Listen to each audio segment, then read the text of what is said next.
ईद के दिन वैसे हम मिडिल क्लास फैमिलीज़ का बड़ा लतीफ़ा सुनाता हूँ। क्राइसिस होती है नाड़े की कि ईद के दिन सुबह नमाज़ पढ़ने आप जा रहे हैं और वो कमरबंद ढूंढ रहे हैं। यार वो नया कुर्ता था, नया शलवार थी, तो कमरबंद तो किसी ने डाला नहीं। आप मेरे बुजुर्ग हैं, बड़े हैं, तो मैं आपसे ईदी मांगता हूँ कि आप अरबाब ज़रा मुझे ईदी दें। आप ज़रा नोट कड़क कड़क मिलते थे उस ज़माने में जब हम बड़े हो रहे थे। मेरी बेटी को है ना किताबों का शौक़ है। बेटा जो है मेरा थोड़ा खिलंडरा है। इस वक्त हम वज़ीर आला सिंध के मुशीर और वज़ीर आला यानी सिंध हुकूमत के तर्जमान, वैसे तो उन्हें मुर्तज़ा वहाब सिद्दीकी कहा जाता है, लेकिन प्यार से साफ़ ही उसे मीर भी बुलाते हैं। तो मीर मुर्तज़ा वहाब सिद्दीकी इस वक्त हमारे साथ मौजूद है। मीर साहब, लाजमी कुछ लोगों को पता ही नहीं है कि आपको हम मीर साहब बुलाते हैं। मीर साहब, ईद जब आती है तो बचपन की यादें भी आती हैं, तो उनमें से कुछ खुशगवार भी होती है, कुछ ऐसी भी होती हैं जो शायद बयान करने जैसी ना हो। तो कुछ जो ईद के दिनों में बयान करने वाली चीज़ें वो आप हमसे शेयर करें। सबसे पहले तो मैं आपको, देखने वालों को, तमाम दोस्तों को ईद मुबारक कहना चाहूँगा कि रमज़ान इख्तिताम पजीर हुआ, रमज़ान का मुबारक महीना, और अल्हम्दुलिल्लाह ईद अच्छे तरीके से गुज़र रही है। तो आप तमाम लोगों को मेरी तरफ़ से ईद मुबारक। ईद उल फ़ितर जो है वो, उसकी यादें ईदी से वाबस्ता हैं कि एक्साइटमेंट जो होती थी वो नए कपड़े ख़रीदने की होती थी, और फिर ईद की नमाज़ के बाद जब अपने बुज़ुर्गों के पास जाते थे तो ईदी मिलती थी, वालिदैन से ईदी मिलती थी। तो ईदी वो एक्साइटमेंट थी।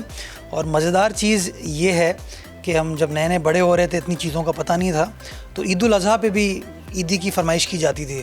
तो उसके ऊपर फिर बड़े बूढ़े कहते थे हमें कि भाई आज के दिन गोश्त मिलेगा, कड़क कड़क नोट नहीं मिलेंगे। तो ये एक मुनफरिद चीज़ है। और मैं आप मेरे बुज़ुर्ग हैं, बड़े हैं, तो मैं आपसे ईदी मांगता हूँ कि आप अरबाब ज़रा मुझे ईदी दें। आप ज़रा। जी हाँ, बिल्कुल आपको ईदी मिलेगी। मैं कड़क नोट जेब में ले आया हूँ आपके लिए। अच्छा सर, इस वक्त तो मैं लाजमी आपको ईदी ज़्यादा ही दूँगा क्योंकि आप बड़े हो गए। बचपन में कितनी ईदी मिलती थी? मुख्तलिफ टाइम रहे, नोट कड़क कड़क मिलते थे उस ज़माने में जब हम बड़े हो रहे थे। तो 1 रुपये का भी नोट था, 2 रुपये का भी नोट था, 5 रुपये के भी नोट थे। तो कड़क कड़क नोट मिलते थे, और वो कड़क नोट की एक अलग एक्साइटमेंट होती थी कि यार क्या ज़बरदस्त वो चीज़ है।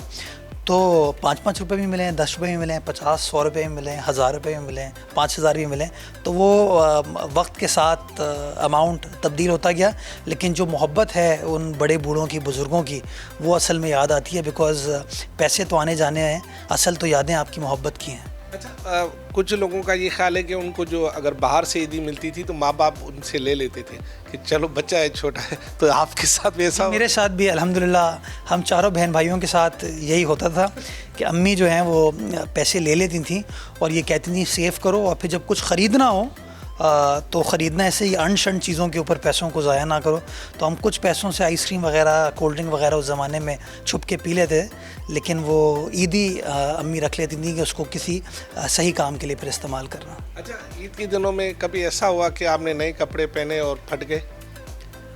हाँ बिल्कुल, ऐसा भी होता है। वो ईद के दिन वैसे हम मिडिल क्लास फैमिलीज़ का बड़ा लतीफ़ा सुनाता हूँ। क्राइसिस होती है नाड़े की कि ईद के दिन सुबह नमाज़ पढ़ने आप जा रहे हैं और वो कमरबंद ढूंढ रहे हैं। यार वो नया कुर्ता था, नया शलवार थी, तो कमरबंद तो किसी ने डाला नहीं। तो सबसे बड़ी मुनफरिद क्राइसिस ये होती थी, या वो इस्त्री करने बैठे, खुदा ना खास्ता वो जल वल गया उससे, तो ये थोड़ी सी क्राइसिस होती थी जो हमने फेस की है। अच्छा, अभी आप कितनी ईदी देते हैं बच्चों को, दोस्तों के? अभी क्योंकि अब तो बड़े हो गए, कितनी ईदी दे रहे हैं? ये मैं क्यों बताऊँ आपको? हाँ, ये 2 बच्चे हैं मेरे, तो उनको भी ईदी देते हैं, भतीजे हैं उनको भी देते हैं, बहन भाई वगैरह। मेरे बड़े जो हैं वो मुझे ईदी देते हैं। तो अच्छा है, कुछ न्यूट्रलाइज हो जाता है। अच्छा, आपकी अम्मी के नक्शे कदम पर आपकी जो इस वक्त शरीक हयात है वो चल रही हैं कि आपके बच्चों को जो ईद मिले वो लेकर आ करें?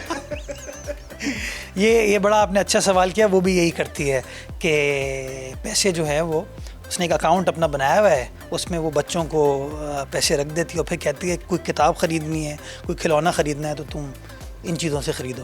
मतलब बच्चों से ईदी लेने की रवायत जारी है। और मेरे ख्याल में वो मेरे बच्चे भी अपने बच्चों के साथ इंशाल्लाह यही करेंगे।